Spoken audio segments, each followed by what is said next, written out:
News food city में आपका स्वागत है। आइए सुनते हैं ताजा समाचार। राजधानी दिल्ली के लिए मेरिडियन होटल में innovative education provider employability life द्वारा भारत में शिक्षा के स्तर को सुधारने के लिए एक राष्ट्रीय कॉन्फ्रेंस का आयोजन किया।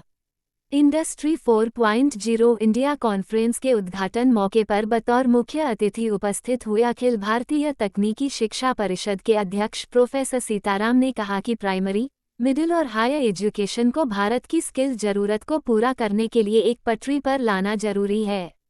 उन्होंने कहा कि देश की अर्थव्यवस्था और आत्मनिर्भर भारत के लक्ष्य को पूरा करने के लिए स्किल एजुकेशन जरूरी है। इस मौके पर अनेक विद्वानों ने अपने विचार रखे और शिक्षा को वर्तमान मांग के हिसाब से पूरा करने का समर्थन किया। Why 70% of Indian admissions happen in computer science? Did you ever analyze it? Does it mean we don't need civil engineers? जो एजुकेशन दे रहे हैं वो थ्योरी पे फोकस कर रहे हैं, इसलिए आज ये हमने एज आवर मिनिस्ट्री हमने कुछ ऐसे प्रोग्राम्स अब हमारी पास एज आई सेड हमारे मिनिस्टर जो हैं वो स्किल के भी हैं और एजुकेशन के एक हैं, तो अभी बहुत कन्वर्जेंस हो रहा है। तो हम ऐसे प्रोग्राम यूनिवर्सिटीज़ में लॉन्च करने जा रहे हैं जिसमें बच्चों को प्रैक्टिकल आस्पेक्ट पे पढ़ाएं। हमें 4 साल की इंजीनियरिंग के अंदर 1 या 1.5 साल ऐसा रखना पड़ेगा जिसमें बच्चे को इंडस्ट्री पे हैंड्स ऑन सिखाएं। सर क्या इंजीनियर बच्चा निकल के बाहर एम्प्लॉयबल होगा, ऐसे कोई और जिस सर क्या 1-2 पॉइंट्स में हमें ऐसा एक इकोसिस्टम तैयार करना है कि हम अपने देश के अंदर जिस भी इंडस्ट्री की रिक्वायरमेंट है उसको मैप करें, रिक्वायरमेंट क्या है, अकॉर्डिंगली बच्चों को एजुकेशन एंड स्किल दी जाए। एंड सिमिलरली वही बच्चे उनमें से आइडेंटिफाई किए जाएँ जो हमारे यहाँ से बाहर जाए, बिकॉज बाहर भेजेंगे। हमारे India is the only country जो अपनी रिक्वायरमेंट को मीट करने के बाद उसके पास सरप्लस मैन पावर है बाहर भेजने के लिए, बाकी किसी कंट्री के पास नहीं, अदर चाइना और अदर कंट्रीज आर।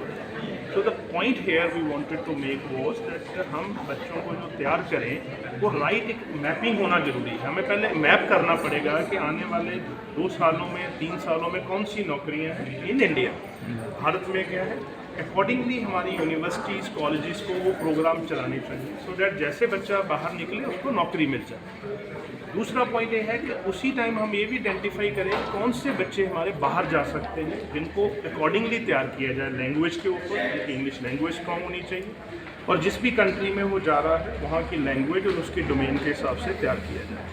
जैसे ऑर्गेनाइजेशंस बड़ी ऑर्गेनाइजेशंस काम करती हैं, उनके माहौल को, उनके एनवायरनमेंट को बिल्कुल करके सिमुलेट करके हम यहाँ पे इंस्टीट्यूशंस के अंदर इंडियन यूनिवर्सिटीज़ के अंदर लॉन्च कर रहे हैं। तो किसी स्टूडेंट को एक्स्ट्रा कॉस्ट नहीं पड़ेगी, बट हमारे जो लोकल यूनिवर्सिटीज़ हैं इंडिया की, उनका करिकुलम हम थोड़ा सा चेंज करने का कोशिश कर रहे हैं ताकि हम वो बदलाव ला सकें और इन सारे के सारे इंस्टीट्यूशन से ये निकाल सकें कि हम A यूनिवर्सिटी के हैं, हम B यूनिवर्सिटी के, हम C यूनिवर्सिटी में हम सब अलग पढ़ रहे हैं, वो सब निकाल के एक नेटवर्क, एक प्लेटफॉर्म वो एस्टैब्लिश कर सके जहाँ पे वो इंडस्ट्री की बातें, इंडस्ट्री के करिकुलम, इंडस्ट्री के कोर्सेज, इंडस्ट्री की प्रैक्टिस, इंडस्ट्री के एनवायरनमेंट के हिसाब से अपनी रेगुलर इंडियन डिग्री के अंदर पढ़ रहे हैं।